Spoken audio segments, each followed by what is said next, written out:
Hello, সবাই কেমন আছি? আশা করি ভালো। আজকে আলোচনা করব আমরা পাইথনে কমেন্ট নিয়ে। মানে পাইথনে আমরা কিভাবে কমেন্ট লিখব, কোন একটা লাইনের উপর ভিত্তি করে কিভাবে কথাগুলো আমরা লিখব, যেটা দ্বারা আমি কি বুঝাইছি সেটা নিয়ে কি করব, ওটা দিয়ে কি হবে। মানে লাইনগুলা আমরা ইউজ করতে পারবো, লিখতে পারবো, কিন্তু কম্পাইলার সেটাকে কম্পাইল করবে না বা ইন্টারপ্রেটার সেটাকে ইন্টারপ্রেট করবে না। যেহেতু পাইথন ইন্টারপ্রেটার, তাই ইন্টারপ্রেট করবে না, সেক্ষেত্রে আমাকে ইন্টারপ্রেটার ব্যবহার করতে হবে, ইন্টারপ্রেটার কথাটা ইউজ করতে হবে। তো আসি দেখি হ্যাশ চিহ্ন ব্যবহার করে কমেন্ট লিখবো কিভাবে। মানে আমি এখানে আমার এ ইকুয়াল টু 100, তাই না? মানে এর ভিতরে আমি 100 অ্যাসাইন করে রাখছি।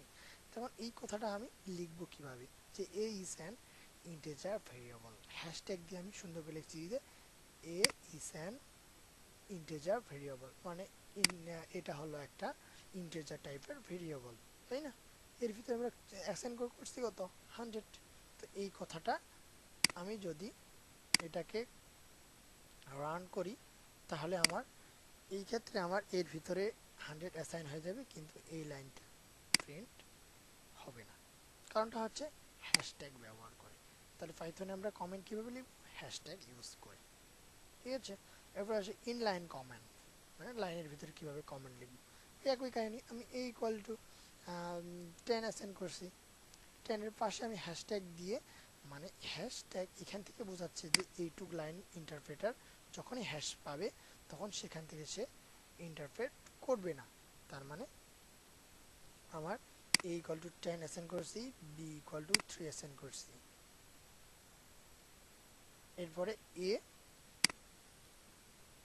এ ডিভাইডেড বাই বি। তার মানে প্রথমে বলছি যে এ ইজ অ্যান ডিভাইডেন্ট, তার মানে কি ভাজক।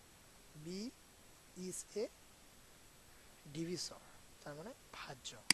তার মানে কি হবে, আমার এ দ্বারা বি কে আমি ভাগ দিব, সেক্ষেত্রে আমার ভাগফল আসছে কত, 3.333335। ঠিক আছে। এই লাইনগুলোকে আমার কিন্তু ইন্টারপ্রেটার ইন্টারপ্রেট করেনি, কারণ সেক্ষেত্রে আমি সে কি পাইছে, হ্যাশট্যাগ পাইছে, যখনই হ্যাশ পাইছে তখনই সে সেটাকে আর ইন্টারপ্রেট করেনি। এর পরের লাইনে আসি, প্রিন্ট এর ভিতরে আমি প্রিন্ট ফাংশন ইউজ করছি। প্রিন্ট ফাংশনের ভিতরে আমি ইনভার্টেড কমার ভিতরে লিখছি আই লাভ মম, হ্যাশট্যাগ দিয়ে লিখছি গুড জোস।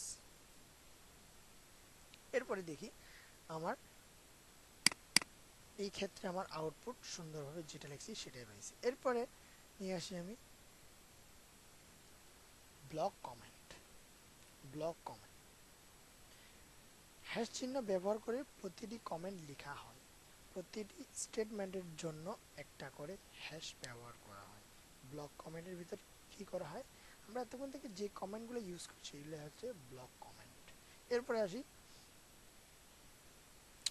এরপরে আসি আমার কি ডকুমেন্ট ডকুমেন্ট স্ট্রিং বা ডগ স্ট্রিং।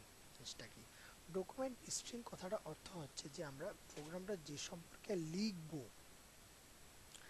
সম্পর্কে আমরা লিখব সে সম্পর্কে অবশ্যই সেটা আমাকে বলে রাখতে হবে, যে আসলে প্রোগ্রামটা কি, কিভাবে থাকবে, তার কোডের উপর অবশ্যই থাকবে, তাই না?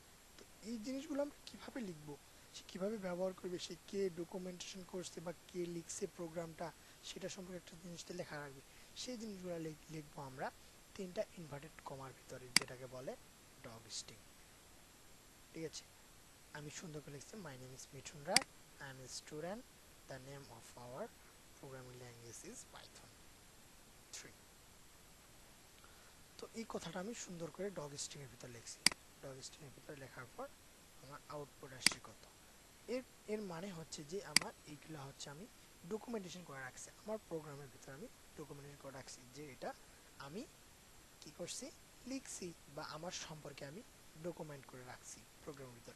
অবশ্যই যে একজন ডেভেলপার আসবে দেখবে যে এই কোডগুলো যখনই দেখবে তখনই সে বুঝতে পারবে যে কে লিখছে, কি সম্পর্কে, সে কি, কেমন লোক, সেটা সম্পর্কে লেখা আছে, সে দেখেই সে বুঝতে পারবে।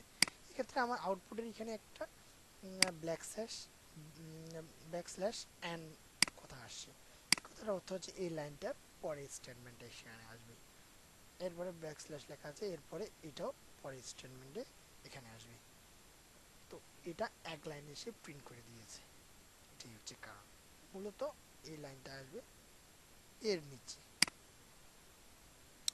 তো এই ছিল কমেন্ট পাইথনের কমেন্ট নিয়ে কথা। আশা করি সবাই বুঝতে পারছি। থাকছেন তো সামনের ভিডিওতে।